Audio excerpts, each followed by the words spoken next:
Hello and welcome to another video.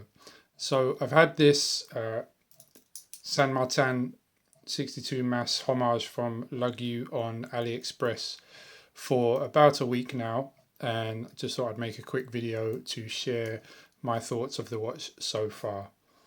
As you'll see later on, one of the main negatives for this has been adjusting this bracelet. So I'll cover how to do that at the end of the video. So stay tuned for that, or skip ahead if that's why you're here. I posted up my unboxing about a week ago, so see that video for the full specs. But essentially what we have here is a 40mm vintage / fantasy Seiko inspired diver. It has a ceramic bezel, sapphire glass, and inside, underneath this screw down case back, is a Seiko NH35 movement. Now, not all NH35s perform the same. All the ones I've had have been great. This one is fantastic though. It's running at minus 0.3 seconds a day, which is awesome. That's after the first week, so your mileage may vary, but I'm more than happy with the timekeeping of this.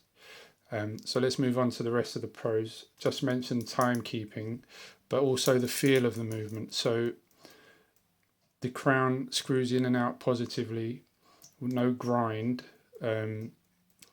Setting the time or winding the watch feels good. It feels smooth, light, and positive, exactly what you would hope for. The build quality, finish, and the overall construction are all great. On handling this watch for the first time, you would be forgiven for thinking it costs a lot more than the $200, £200 roughly, that Lugyu are asking for it. It's a great looking watch. You get those lovely reflections of the domed sapphire crystal, which has a blue AR on the underside, and at night the lume is an absolute champ.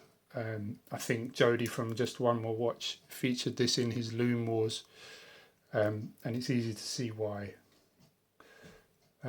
Quick note on picking these up: if you are going to get one, look out for Lugyu's official store. I've noticed there's a few resellers on Ali that have the same watch but marked up for an extra $20 or so.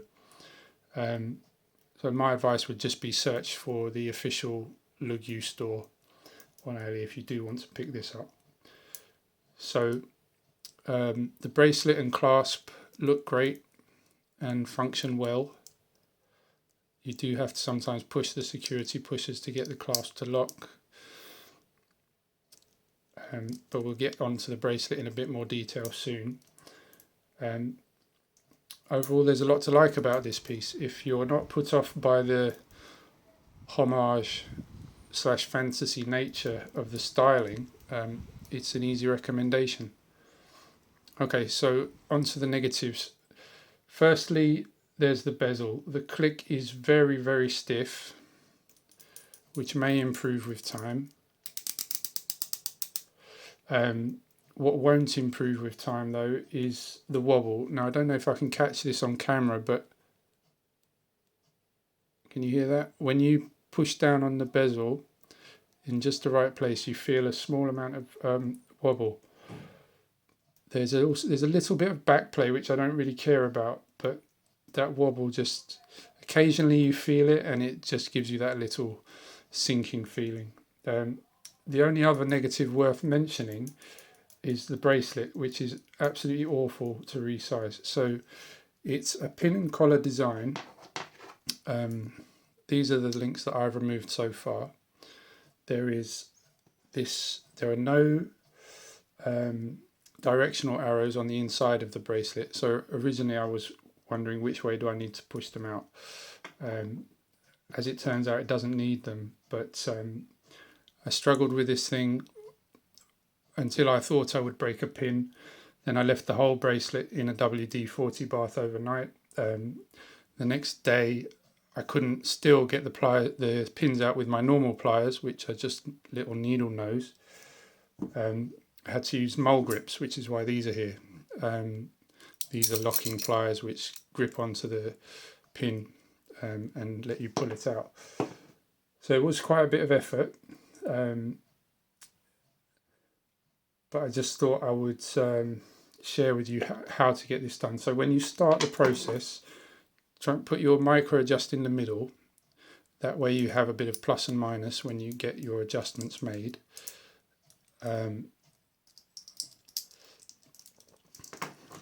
And take your bracelet resizing tool. Look, you do include this one in the package.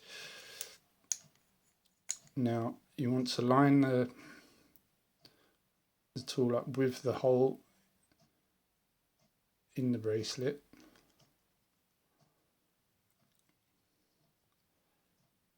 Once that's lined up, just slowly give it some turns.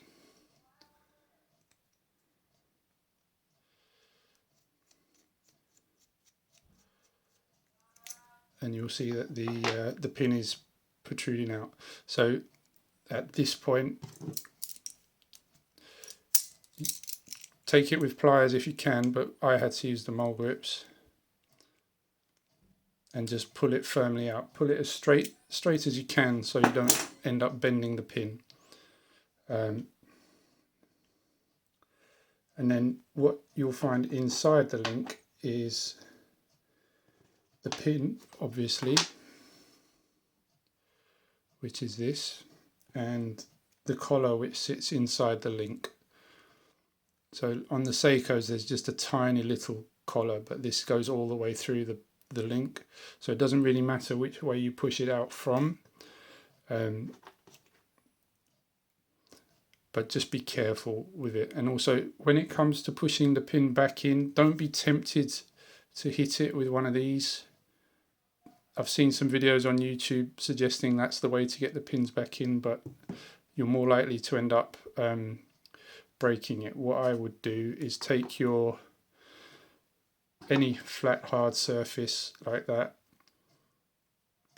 keep the bracelet nicely aligned and push down firmly on the protruding link.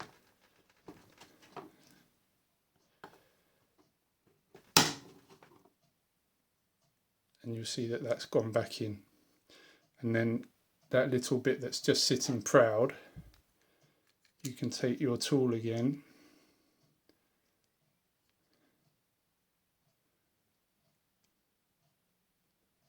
line it up. Sorry, I don't have focus. Come on, camera. Line it up on there and just give it a few careful turns until it's sitting flush. All right, so that's how to adjust the bracelet. It wasn't easy, but it is doable at home with the right tools, which are mole grips and this, which arrives with the watch. Okay, you could always save a few dollars and buy it on the rubber bracelet. And even though this is quite difficult to resize, I would always recommend take the bracelet version. It's good for resale and it just gives you options. You can pop the watch onto a leather strap or rubber if you want to, but if you buy the rubber version, it's going to be a lot harder to find a bracelet down the line, or you'll end up paying a lot more money for the original bracelet. All right, guys, so that's just my thoughts after the first week. Do let me know what you think in the comments down below. As always, I'll try to reply to as many of them as possible. And yeah, thanks a lot for watching, guys. I will see you in the next video.